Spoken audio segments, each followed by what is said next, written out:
हे ऑइलमधून ऑइल आहे.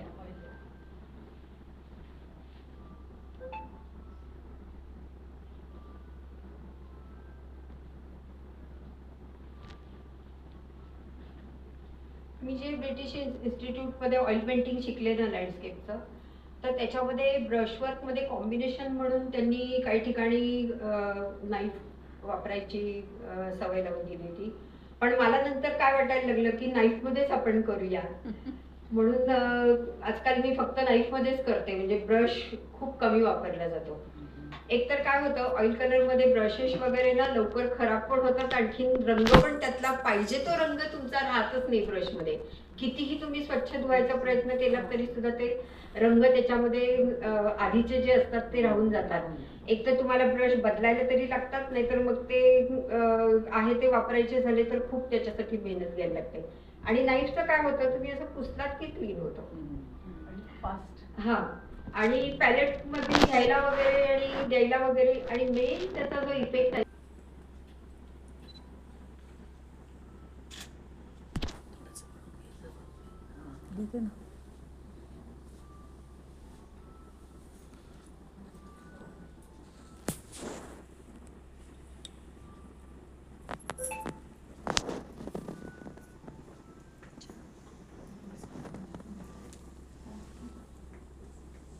याला ऑलरेडी मी टिटॅनियम व्हाईटचा बेस दिलेला आहे ना, त्याच्यामुळे शेडिंगचे इफेक्ट्स ऑटोमॅटिकली त्या पांढऱ्या रंगासोबत मिक्स होऊन येतात. तुम्हाला वेगळे त्याच्यासाठी काही पॅलेटमध्ये शेड्स बनवून घ्यायला पाहिजेत अशी काही गरज पडत नाही.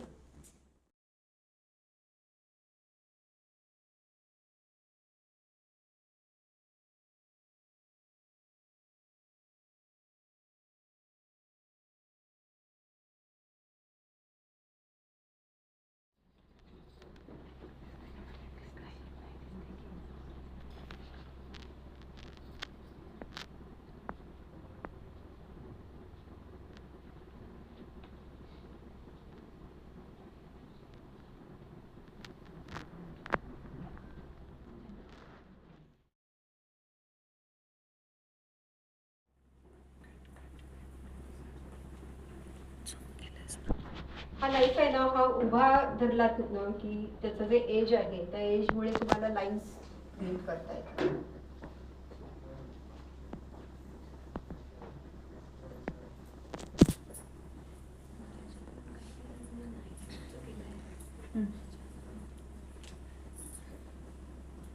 थोडस जवळून नंतर पाहिलं तुम्ही की तुम्हाला टेक्स्चर इफेक्ट काय आहे तो कळून येईल.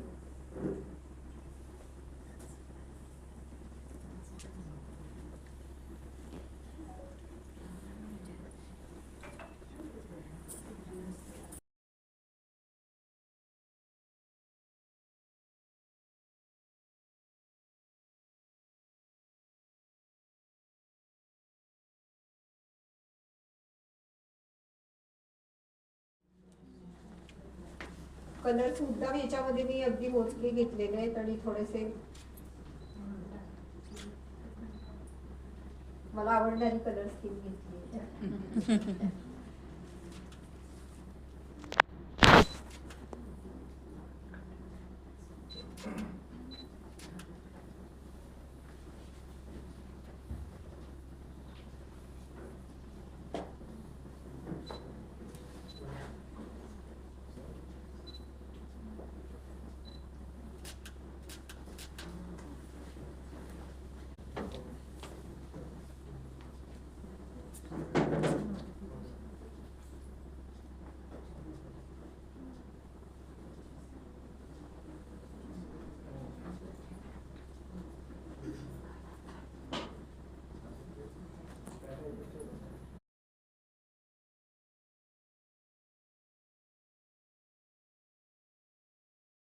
हा थोडासा ब्रॉड आहे, याच्यापेक्षा अगदी बारीक टाकरे असलेला हा आहे, तो इथे वापरूया.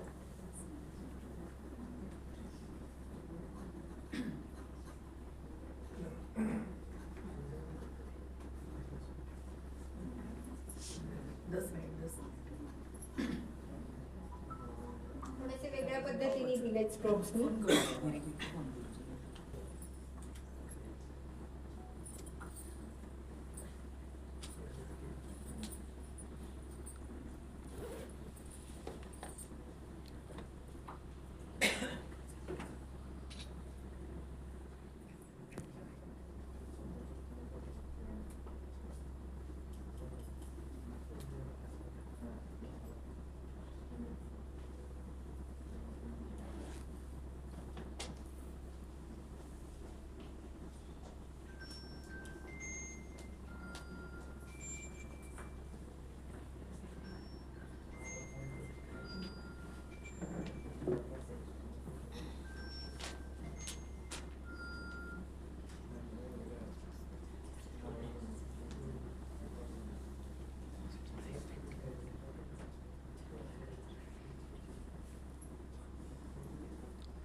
बघितल्यावरच वाटलं होतं अजिंक्य तारा. मस्त. असं एक डोक्यात होतं की लँडस्केपच करायचं तर ते करूया. पण अजिंक्य तारा दिसतोय. तोच चालेल. जमलाय म्हणजे. हो हो हो. म्हणजे तो प्लॅटू टाकला तेव्हाच आधी लक्षात आलं होतं. तेच ना.